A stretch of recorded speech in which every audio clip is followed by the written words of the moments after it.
যে আমাৰ ভকতৰ জীৱনলৈ যদি এনেকুৱা কিবা বাধা বিঘিনি আহিছে যে আমুক হৈছে তামুক হৈছে, আজি কৈ থাকক। আমি ইয়াতে এটা প্ৰমাণ পাইছোঁ যে কোনোবাই যদি কয় এই শংকৰ সংঘ আমুক তামুক কিবা কিবি বদনাম গাই আছে, বাধা বিঘিনি কৰি আছে, এইবিলাক আমি গণিব নালাগে, এইবিলাক আমি কোনো ভাবিব নালাগে। এইবিলাক ভকতৰ এইবিলাক মানে এই বিঘিনিবিলাকক ভাবি থকাৰ কোনো কথা নাই।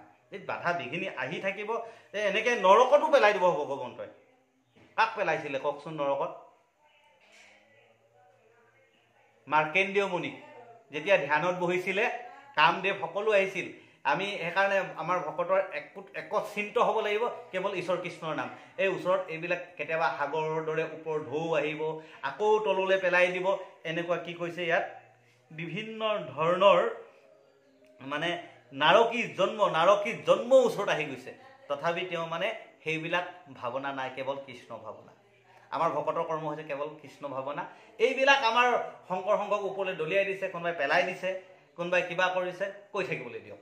এইবিলাকত কোনো আমাৰ ভাবি লাভ নাই। কোনোবাই যদি তেনেকুৱা কৰিছে কৰিবলৈ দিয়ক, এইবিলাকক আমাৰ চিন্তা কৰি লাভ নাই। গতিকে আমাৰ কেৱল ভকতসকলৰ কৰ্ম কেৱল আমাৰ কি হ'ব লাগে?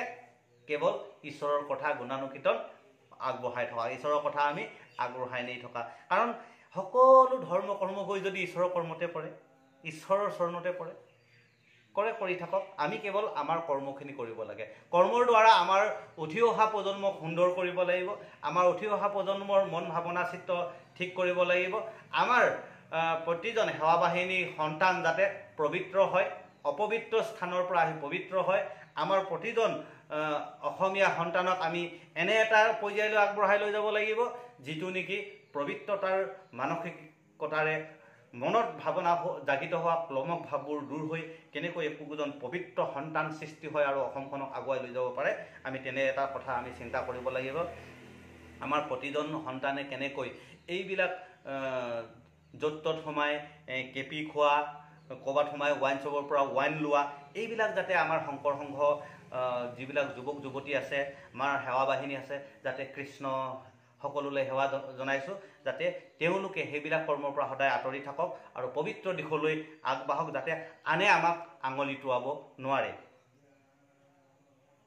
আৰু পবিত্ৰ হ'লে এই যে আমাৰ যিবিলাক মানে পবিত্ৰ হোৱাৰ পিছত আমি সেইবিলাক কৰ্ম যেতিয়া ত্যাগ কৰি দিয়ে, ৰিপুৰ কৰ্মবিলাক ত্যাগ কৰি দিয়ে, নিজেই যেতিয়া ত্যাগ কৰিব নহয় 10 বছৰ, আমি বেছি কষ্ট কৰিব নালাগে, 5 বছৰ কষ্ট কৰিলে গম পাই যাব যে আমি কেনেকুৱা এজন মানুহ পৰিৱৰ্তন হৈ যায়। 5 বছৰ কষ্ট কৰিলে হৈ যায়। তো আমি ভাবিও আগতে তেনেকুৱাৰ পৰা যেতিয়া পৰিৱৰ্তন হৈছোঁ, ঈশ্বৰৰ কথা গম পাইছোঁ, গুৰুজনাৰ কীৰ্তন ঘোষা নাম ঘোষাই আমাক যেতিয়া পৰিৱৰ্তন কৰিলে, আমি ভাবে গম পাইছোঁ যে কি পৰিৱৰ্তন হৈ পৰিছে। আমি যেতিয়া এৰিছোঁ, এৰাৰ পাছত আজি বৰ্তমান এই 12 বছৰত আমাহবৰ মানসিকতাৰ ভিতৰত যে যেতিয়া এইবিলাক বস্তু ত্যাগ কৰিলোঁ, ত্যাগ কৰাৰ পিছত যেতিয়া গুৰুৰ কৰ্মত আমি যেতিয়া আগবাঢ়িবলৈ চেষ্টা কৰিলোঁ মন মানসিকতাত, এতিয়া আমি গম পাওঁ আমাৰ কেনে এটা মানে ভাৱ সৃষ্টি হৈ যায় যে সেইবিলাক বিষয় কৰ্মক লৈ লাগি আছে এনেই। এইবিলাকতো চব পৃথিৱীত থাকি যাব, চব থাকি যাব। কেৱল আত্মাৰূপী এই যেতিয়া আত্মাটো ওলাই যাব, আমি কেনেকৈ ভগৱন্তৰ চৰণত বিলীন হ'ব পাৰোঁ, ভগৱন্তৰ লগত আমি একলগ হ'ব পাৰোঁ, সেইটোৱে চিন্তা কৰিব লাগে। নহ'লে আগম নীতিত আমি ঘূৰি থাকিব লাগিব পৃথিৱীত। আমি এই পৃথিৱীতে আমি ঘূৰি ঘূৰি এই জন্ম হ'লোঁ, এই মৰিলোঁ, এই জন্ম হ'লোঁ, এই মৰিলোঁ, এইখিনি আমি শাস্তি খাই থাকিব লাগিব। 84 নৰক যোনিত ভূমি থাকিব লাগিব, নৰক যোনিত।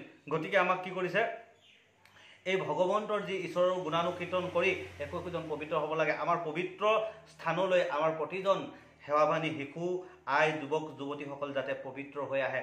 আমাৰ এটাই কথা যেন আমাৰ প্ৰত্যেকজন অসমীয়া যুৱক, অসমত বাস কৰা প্ৰত্যেকজন লোকে যেন গুৰুজনাৰ দৰ্শন পায় আৰু গুৰুজনাৰ এই চৰ্চাৰ দ্বাৰা যেন পবিত্ৰ মানসিকতাৰ হৈ যে এক সনাতন কেৱল ঈশ্বৰ কৃষ্ণ, তুমিহে সনাতন হৰি, গতিকে কৃষ্ণ সনাতনৰ চৰণত আমি প্ৰৱেশ কৰিব পাৰোঁ। এই কথাখিনি যাতে গুৰুজনাই যিটো দিছে, কোনো জাতি ধৰ্মৰ ভাষা নিৰ্বিশেষে, কোনো জাতি ধৰ্মৰ কোনো মানে আমি ধৰিব নালাগে যে সেইকাৰণে ঈশ্বৰৰ গুণানুকীৰ্তনত আমাৰ সোমাব কৈছে। এইবিলাক নাৰকী জন্ম পালেও যে আমাক কি কৈছে, এনেকুৱা এটা নৰকৰ ভাৱনাই আমাক যদি বেৰি ধৰে, তথাপি কৃষ্ণৰ গুণানুকীৰ্তন আমি এৰিব নালাগিব।